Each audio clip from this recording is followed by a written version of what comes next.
Good morning student. आज का विषय है हिंदी। कल हमने धरती को महकाई कविता का सारांश, भावार्थ और अभ्यास शब्दार्थ को समझे थे। आज हम उसका स्वाध्याय को पढ़ेंगे। स्वाध्याय में पहला है प्रश्न के उत्तर। उसमें पहला प्रश्न है, उसको समझेंगे। फूलों से हमें क्या सीख मिलती है? तो फूलों से हमें दुख में भी हंसते रहने की सीख मिलती है। दूसरा प्रश्न है, सूरज की किरणें क्या करती है? तो इसका उत्तर होता है, सूरज की किरणें धरती पर उजाला करती है। तीसरा प्रश्न है, तो दीपक जग को कैसे रोशन करता है? तो दुनिया है उसको कैसे रोशन करता है? तो दीपक खुद जलकर जग को रोशन करता है, वो दुनिया को रोशन करता है। धरती को स्वच्छ और सुंदर बनाने के लिए आप क्या करेंगे?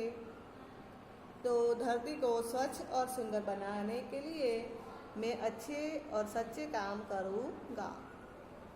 पांचवा प्रश्न है, जग में नाम कमाने के लिए हमें क्या करना चाहिए? तो उसका उत्तर होता है, जग में नाम कमाने के लिए हमें अच्छे और सच्चे काम करने चाहिए। कैसे काम करने चाहिए? अच्छे और सच्चे।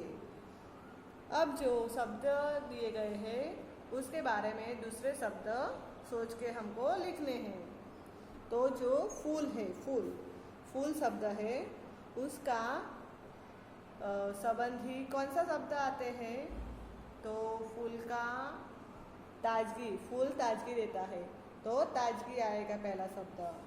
और दूसरा शब्द आएगा सुंदर, तो फूल सुंदर लगते हैं।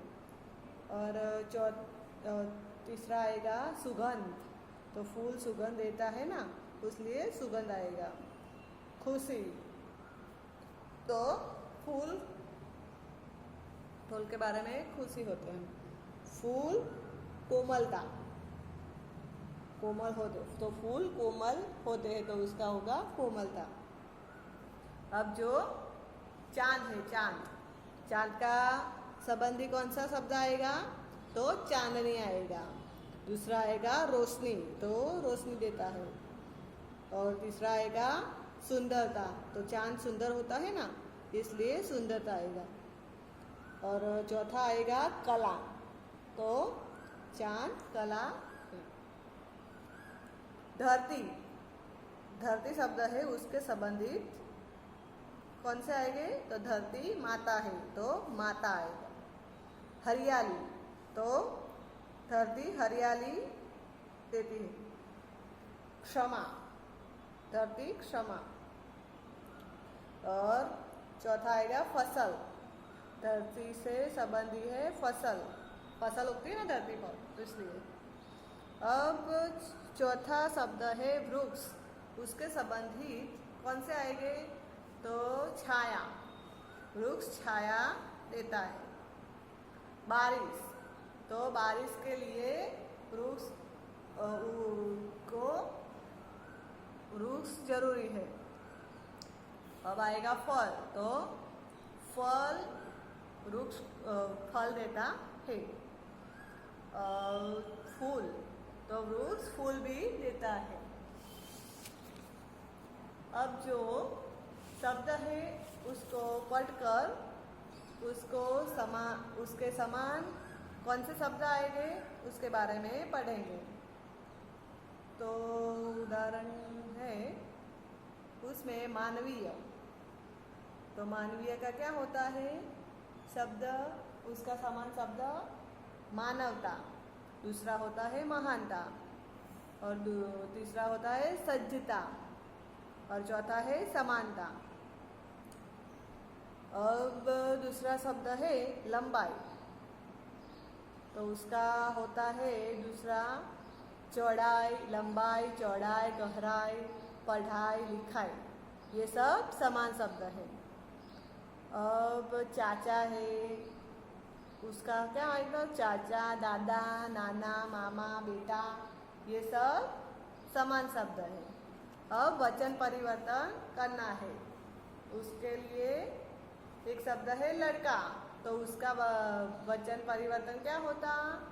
लड़के होते, लड़के। तो उसका वाक्य क्या बनता है? पाठशाला के सभी लड़के प्रार्थना में नियमित है। तो बहुवचन करना है इसमें। पंखा, पंखा का क्या होगा वचन परिवर्तन? तो पंखे होंगे। तो उसका वाक्य क्या बनेगा? हमारे वर्गखंड में 2 पंखे हैं। और दूसरा शब्द है आँख, तो आँख का क्या होगा? आँखें। तो उसका वाक्य होगा राजू की दोनों आंखें बंद थी। तीसरा शब्द है किताब, किताब का किताबें होगा। उसका वाक्य क्या होगा? हमें अच्छी किताबें पढ़नी चाहिए। और चौथा शब्द है पौधा, तो पौधे का वचन परिवर्तन होगा पौधे। और उसका वाक्य होगा गर्मी के दिनों में सभी पौधे सूख गए। गर्मी के दिनों में सभी पौधे सूख गए। और 5वां शब्द है पेंसिल, उसका क्या होगा? पेंसिल है। उसका वाक्य होगा धैर्य के बस्ते में 3 पेंसिलें हैं। धैर्य के बस्ते में 3 पेंसिलें हैं। अब जो काव्य पंक्ति है उसके बारे में कुछ भावार्थ लिखने हैं। तो मैं काव्य को पढ़ूंगी और फिर उसका भावार्थ आपको समझाऊंगी। दीपक को देखो कैसे यह हरदम जलता रहता है। दीपक को देखो हरदम कैसे जलता रहता है।